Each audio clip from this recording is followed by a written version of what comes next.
So I found this video by a guy named Cliffe Knechtle. The title is Why I Trust the Gospels as Reliable. And I thought, fantastic.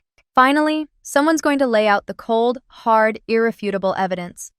But it was less a forensic historical analysis and more of claims and speculation delivered with the confidence of a man who has already decided the verdict. So, I thought we'd go through his claims together. How do we know that the Bible is valid? Like, what's the evidence and proof of the Bible being Okay, good question. true? Yes, it's a great question. Probably the question of all questions. How do you verify a book from dusty antiquity, full of miracle stories? The short answer is, you can't. Unless that text contains actual scientific knowledge that was unknown at the time and goes against contemporary beliefs, and it's consistently accurate in describing the universe, biology, and everything else. You know, like how the Quran does. The scientific miracles argument in the Quran got debunked. Oh, that's awkward. Anyway, let's see Cliffe try to prove the unprovable. That what a few anonymous cult leaders wrote 2,000 years ago is somehow 100% reliable and 100% accurate. The bar is on the floor, Cliffe. Don't trip. So can someone please tell me, what tests do you have to determine whether a document is historically reliable? And come on now, guys, it's not a rhetorical question. Sure, I'll give you one. Ask, are they biased? Are they pushing propaganda? What's the motive? Are they trying to record history or sell a belief system? Take an event that's recorded only in Nazi documents, created explicitly to promote Nazi ideology.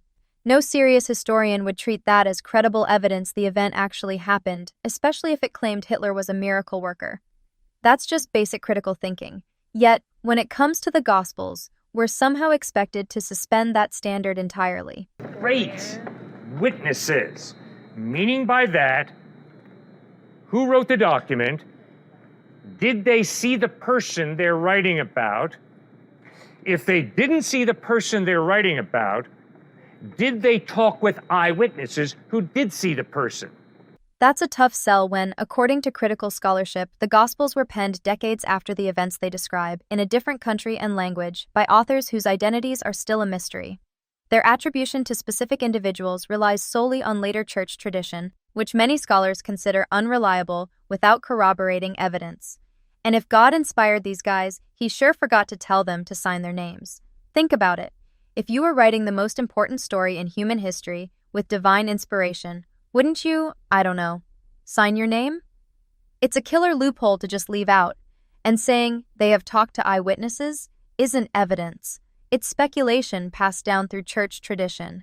It's like the North Korean publicity department telling us that the four guys writing glowing biographies of Kim Jong-un were all his childhood best friends.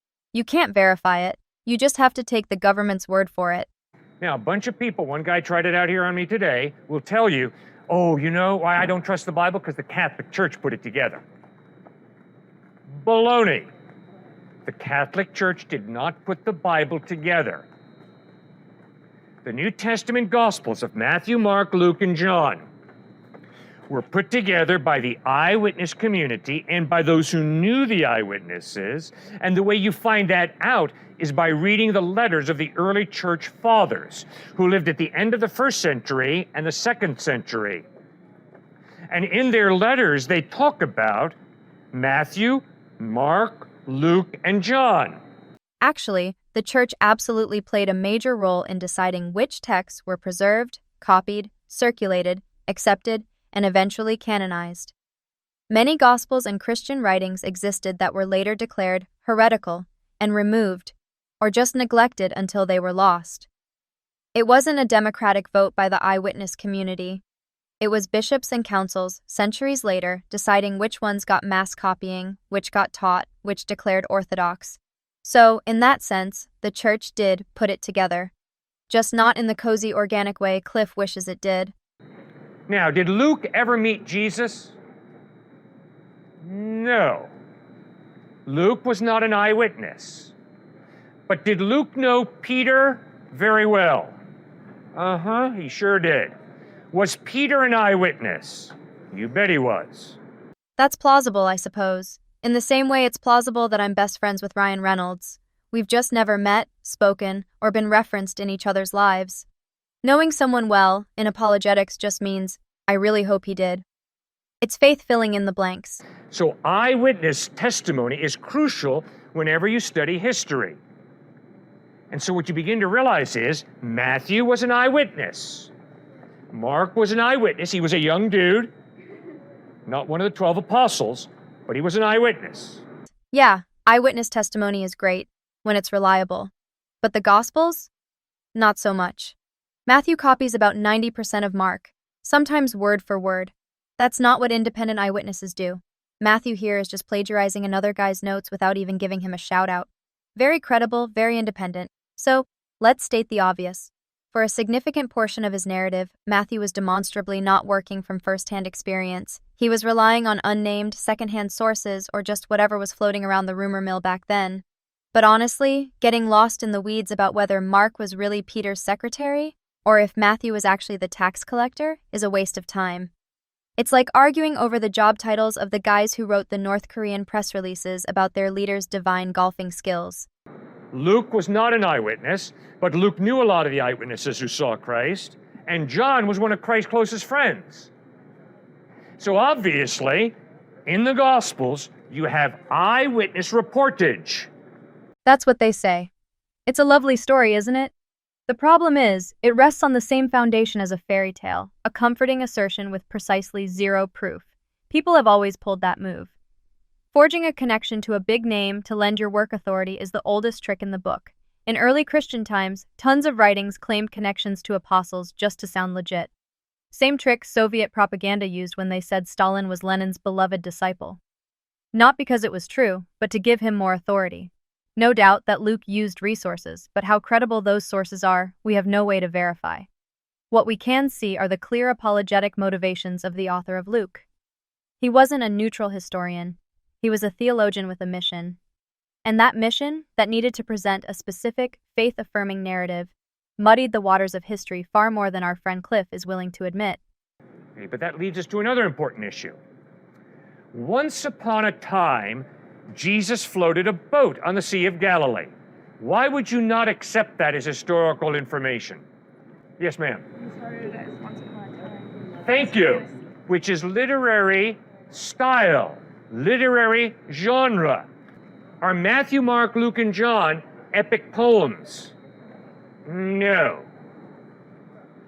Luke begins the Gospel of Luke with the words, "Most excellent Theophilus, I have made a careful study of all the events surrounding Jesus. I've put them down in an orderly account so that you may know the reason for your belief." Clearly, that is the literary style of historical narrative. So, Luke opens with a line about having investigated everything carefully. And I suppose for some, that just settles it. Case closed. The man said he did his homework, so we must accept his account of virgin births and walking on water as cold, hard facts. It's a charming notion, but let's put that on hold for a second and look at the other three. Because authorship debates aside, the Gospels themselves do a spectacularly terrible job of convincing anyone of their own credibility. They say Mark was written by John Mark, Peter's companion, and Matthew was one of Jesus' disciples. But nowhere in the Gospels themselves are we told that. Then we have John, the one who, in a moment of staggering humility, refers to himself not by name, John, son of Zebedee, but as the disciple whom Jesus loved. He plants this tantalizing little clue and then just leaves it there. A divine mystery for us to unravel. Again, I'm not focusing on the authorship problem right now. I'm pointing out how terrible a job the supposed authors did at convincing us of their story. If you were an actual eyewitness to the most important events in human history, the incarnation of God, wouldn't you, lead with that? I, Matthew, who ate and drank with him, write this to you. It's the single biggest piece of credibility you have, and they just leave it out. If you're compiling stories from Peter himself, like Mark supposedly was, why not lead with, "This is the account from the rock, the chief apostle"? It's a glaring omission. This isn't a new concept. Ancient historians like Polybius, Herodotus, or Tacitus constantly tell you their sources. They say, "I was there," or "I heard this from the general himself," or "I consulted the official archives." They understood the assignment, to bolster their credibility by being transparent. But when it comes to the texts that billions base their eternal destiny on, The authors aren't just failing, they're not even trying. It's complete radio silence. No names, no name sources, no methodology. Even Luke, who gets an A for effort, gives us an F on execution. I myself have carefully investigated everything from the beginning, is a great start, but it's a historical dead end. Who exactly did you talk to, Luke? How did you verify their claims? Why not mention your sources if you want to be taken seriously? Instead, we find that Luke copies about 50% of Mark and roughly 65% of Matthew. So now we know who his main sources were. But he doesn't say that either. It's almost as if he wasn't building a historical case, but curating a theological narrative. The Gospels describe events no author could possibly have witnessed: Jesus' birth, private conversations between Jesus and Satan, the trial before the high priest, an event from which all the disciples, including Peter, had fled. So what's the source? Of course, believers can say, Jesus told them later, or someone else knew, but that's just guessing, not history. We're left with a shrug. The sources are anonymous, unverified, and lost to time. And the reason we don't know is because the authors weren't rigorous historians. They were evangelists. Clearly, that is the literary style of historical narrative. No, that's clearly the literary style of religious storytelling. Those are some of the tests that you use to determine whether the New Testament, the Quran, U.S. history, African history books are historically reliable or not. You've got to come up with your own tests. Does this make sense, guys, or am I speaking gibberish? You better do it. And you better not allow some professor, and you better not allow me to tell you, oh, by the way, the Gospels are historically reliable. Suck it up and accept it. No, don't suck it up, don't accept it. You've put the Quran, U.S. history, and the Gospels side by side on the same table and said, use the same tests. Yeah, no. We're not holding the Gospels or the Quran to the same standard as a U.S. history textbook, and for one brilliantly simple reason: the stakes are wildly different. No one's founding entire religions or legislating your sex life based on a high school textbook about the Louisiana Purchase. No one is reading a biography of Abraham Lincoln to decide who gets into heaven and who burns forever. When a book claims divine authority and threatens eternal punishment for disbelief, it doesn't just ask for extra scrutiny, it demands it. So if you claim to be the flawless word of a perfect God, you don't get to hide behind the "it's ancient history" defense. You don't get to say, well, it was a different time, when you're also claiming timeless universal truth. The Gospels are drenched in theological agenda, shaped by social pressure and the kind of blind spots that come with any zealous movement. And when the authors can't even be bothered to sign their work or cite their sources, you'll have to forgive me for not just swallowing the whole thing. I'll be keeping my skepticism right where it belongs, sharp, alive, and unsucked. And if a professor tells you, oh, and by the way, the Gospels are just mythology, suck it up and accept it, you better not suck it up and accept it. You better be critical in your thinking, and you better say, fine, professor, what are the tests that you, sir, you, ma'am, use to determine historicity, historical reliability? So what test did the authors of the Gospels use to determine historical reliability, Cliff? Can you tell us? Because from what I can see, you've just swapped one credentialed authority figure for a far less credible one. Luke, or some anonymous guy from the 1st century who starts his story with, I myself have carefully investigated everything from the beginning. And that's it. Just a single humble brag and a wink like, trust me, I'm thorough. That was enough for you. And you're conveniently forgetting a rather important principle: the burden of proof. It isn't the professor's job to disprove your supernatural claim. The burden is on you to prove it, and a book says it happened is not proof, it's the claim itself. You're not championing critical thought, you're just telling students to be critically uncritical of the ancient sources you've already decided are sacred. Here's what I do. My 4 tests. Internal consistency. Are there contradictions that show me that the eyewitnesses were really massively confused? No. In the Gospels, there's a tremendous internal harmony. It's only tremendous when the accounts are truly independent, which they're not. And harmony?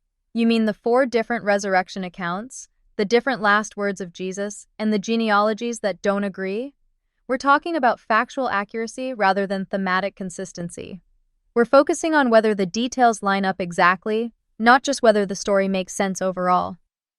Reading John after reading Mark is like watching a gritty, low-budget indie film and then switching to a big-budget Hollywood blockbuster where the main character knows he's the star from the very first scene.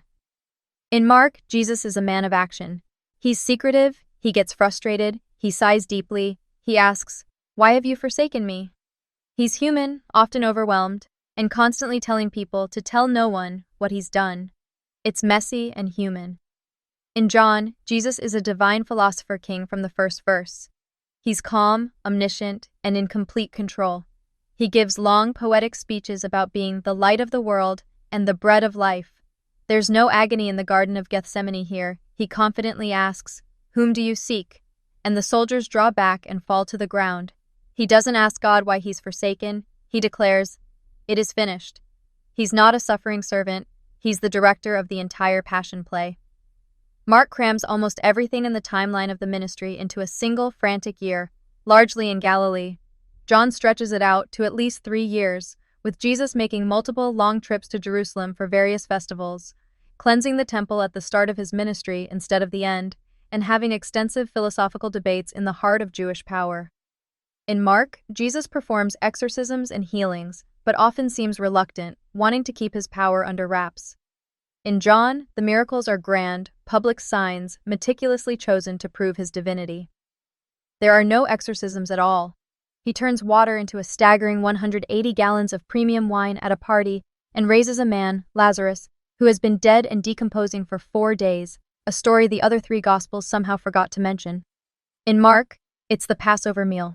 They eat, Jesus institutes the communion with the bread and wine, and they sing a hymn and leave.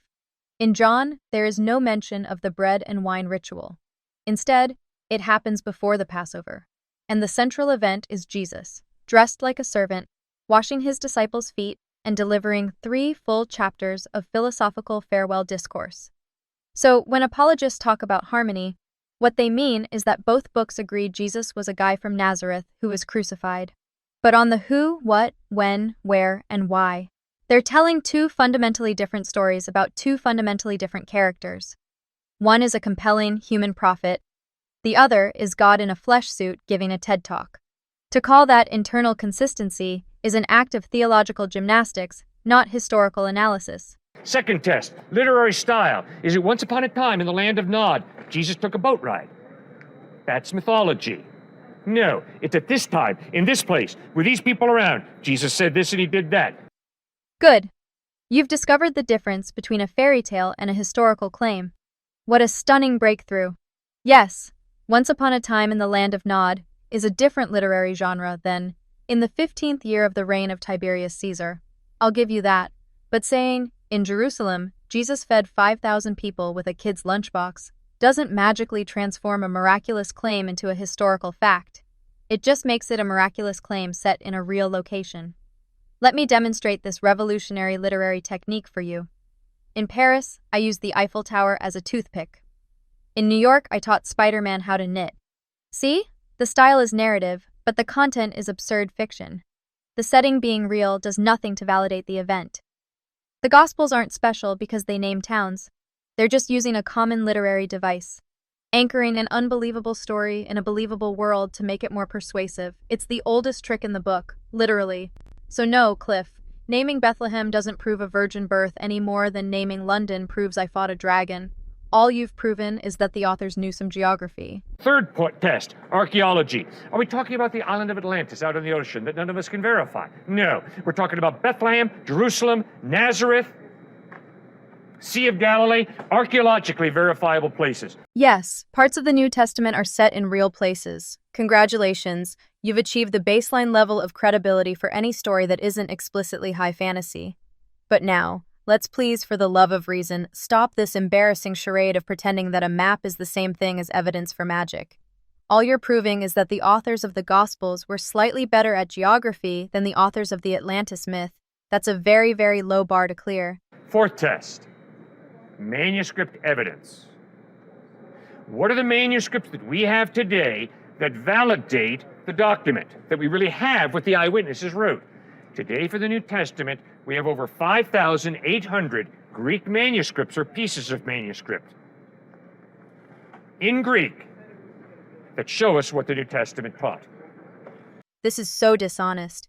The "we have 5,800 Greek manuscripts" claim sounds impressive until you actually look at when those manuscripts were written. From the 1st century, we have a grand total of 0 manuscripts. Nothing. Not a single scrap from the time the events supposedly happened or the decades immediately after. From the 2nd century, we have about 8 fragments, and I mean fragments, little scraps you could fit in your wallet. From the 3rd century, there's a handful more, maybe a few dozen partials like P46 and P75, which finally start to include larger portions of certain books. Still, no complete Gospels. So, out of those 5,800, the number that actually matter, the ones from the first few centuries, dwindles down to about 100, many of which are just fragments. The first complete copies we have, like Codex Sinaiticus, are from the 4th century, over 300 years later. So the vast majority of these 5,800 manuscripts are overwhelmingly late and date to after the 9th century. Now compare that with the Quran. Muhammad died in 632 CE, and within just a few decades we already have physical Quranic manuscripts, not hearsay, not copies of copies of copies, actual parchment pages written in the 7th century. The Birmingham Quran has been radiocarbon dated between 568 and 645 CE, which overlaps with Muhammad's lifetime. The massive Sana manuscript discovery included 12,000 fragments from nearly 1,000 Quran codices, many from that same early period. The sheer quantity of late manuscripts doesn't prove the original was true. It just proves that later on, a lot of people were copying it. The quality and proximity of the evidence is what counts, and on that test, the Gospels fail spectacularly. Throwing around the number 5,800 isn't a sign of strength. It's a confession that you have to rely on late, distant evidence because the early record is so pathetically thin. That's why I trust the Gospels as reliable. No, Cliff. That's not why you trust the Gospels. You trust the Gospels because you were taught to. And everything you've presented isn't evidence. It's just a post hoc justification for a belief you already held. At best, you're placing your faith in the words of a few anonymous men from antiquity, and you're asking the entire world to do the same.